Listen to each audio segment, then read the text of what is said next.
Numbers 23. All right. I'm going to try to move a little bit more quickly through Numbers. Very, very interesting, though, because Numbers really actually identifies some more specificity about God's plan God's redemptive plan for the world. And it comes kind of from an unlikely place, but again, it gets referenced a lot like what we just looked at in Leviticus 26 and Deuteronomy 4. Those passages get referenced a lot later on by future prophets in Israel's history and even in the New Testament. So that's why I want to just set the foundation for that here in this first week, because you're going to recognize this language revisited a lot. And one of the characters that does get revisited is the prophet Balaam, who gives 7 oracles in Numbers 23 and 24. There's seven oracles of Balaam. Then I have given a little outline of them in the notes. So I want you to know, go grab that. I've got a little outline of them, trying to break it down a little bit and give a little bit of context for Balaam. What is going on in Numbers 23 and 24? And who is this Balaam guy? Well, that's a good question. And there's not actually a whole lot of detail about Balaam's identity or his background. Of course, we get a little bit of his lineage in that he's the son of Beor, whoever. Let's see. A little bit of just the, let's say, context of Numbers 22.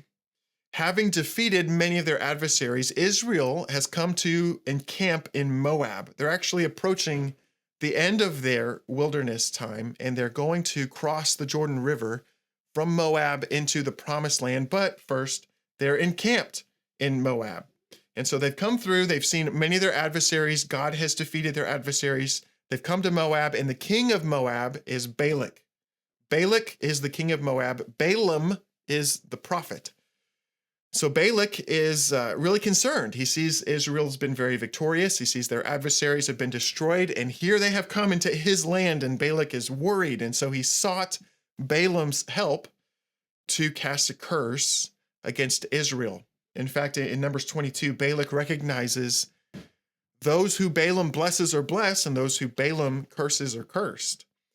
And so, like I said, there's not a whole lot known specifically about Balaam and his lineage. Like, he's not specifically Israelite. I don't know, I guess he's Moabite. It's odd, but he really does hear from God. Numbers 23 and 24 are very clear that God does speak to Balaam, even though sometimes Balaam turns to omens and divination and sorcery and some things like that, still has these conversations with God and records them in Numbers 23 and 24, which is what we're going to look at. But there is a problem with Balaam, and this problem is referenced a lot in future passages that we'll look at in later weeks.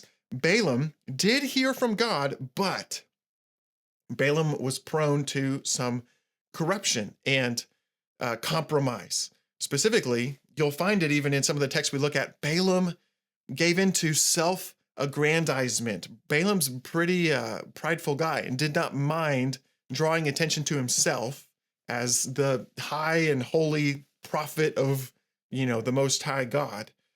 And so he comes across a little bit full of himself, which we'll look at here in a moment. And he tolerated compromise for profit. One of the big examples, I'm right here. Let's see if I can pull it up.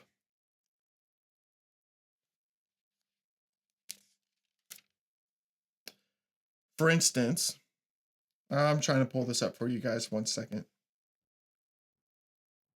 Oh, verse 12. Where are we at? 22, verse 12. I need to go quite a bit further up. Here we go. So Balak has asked Balaam to curse Israel. And Balaam says, all right, hang on, let me listen. Let me go seek God and see what he says. And God tells him, you'll not go with them. You'll not curse the people, for they are blessed. And so Balaam turns around, and what he tells the princes of Balak is actually just half of the story. He just says, God won't let me go with you. He doesn't say, God won't let me curse them because God has blessed them. He just says, God won't let me go with you. Well, Balak's people go back, and then they bring even more noble people and even more wealth to offer to Balaam. And Balaam continues to kind of entertain the idea. He says, well, okay, hang on. Let me go see what I find out. And you just find him constantly being willing to entertain the idea because there's great wealth being offered. And he'll kind of walk the line and he won't necessarily share the whole truth. And he really does ultimately give in to compromise. And that's what we see. I'm going to pull it up in the notes so you can see it.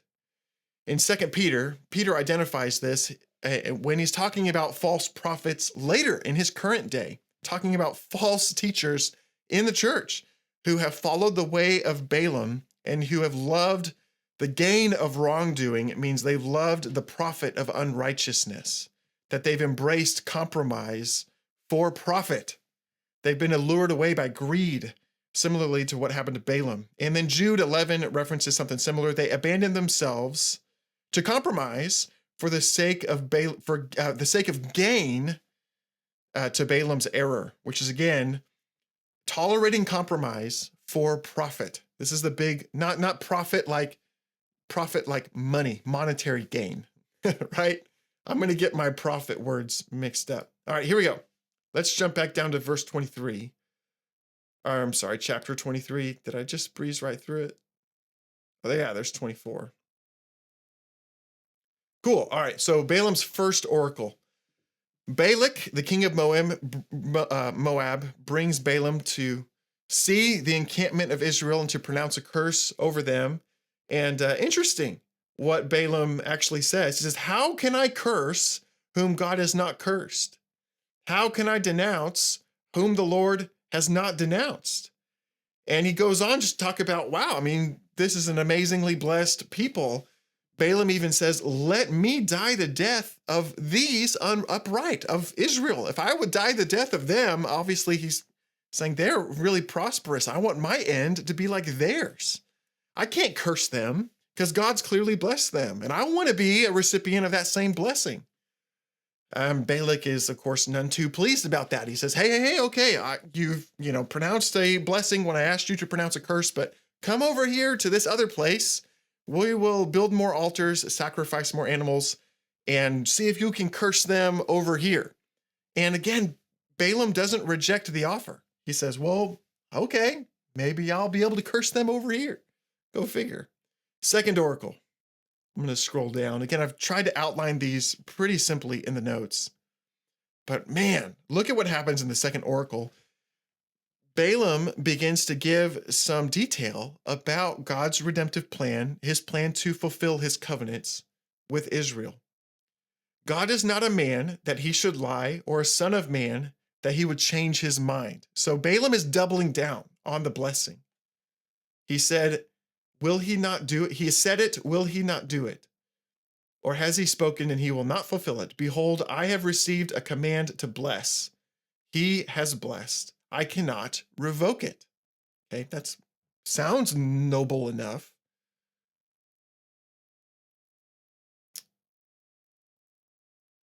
Okay, it says God has not beheld misfortune in Jacob. Some translations say iniquity in Jacob. You could also say God has removed their iniquity. I think that might be a promise of the removal of Jacob's iniquity. But again, he's saying he's not beheld iniquity or wrongdoing or misfortune. Kind of is a word that can be translated several ways in Jacob, or seen trouble in Israel, which would be he's not found cause to abandon his covenant with Israel. He's not found cause to curse Israel for their destruction. God brings them out of Egypt and is for them like the horns of a wild ox. For there is no enchantment against Jacob and no divination against Israel. Now it shall be said of Jacob and Israel, what has God wrought? Behold, a people as a lioness rises up, and a lion lifts itself. It does not lie down until it has devoured the prey and drunk the blood of the slain. Now here is Balaam saying this to a king who's afraid that Israel's going to destroy them. And essentially Balaam is saying, yes, they are going to devour their prey and they're going to just drink the blood of their slain. I mean, that's, Balaam is definitely giving Balak the opposite of the word that he wants.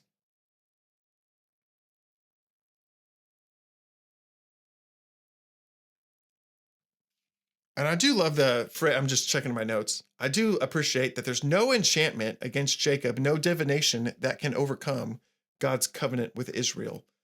All right, I'm going to skip ahead because Balak is very unhappy. He says, I've offered you all this wealth. Why have you not cursed them?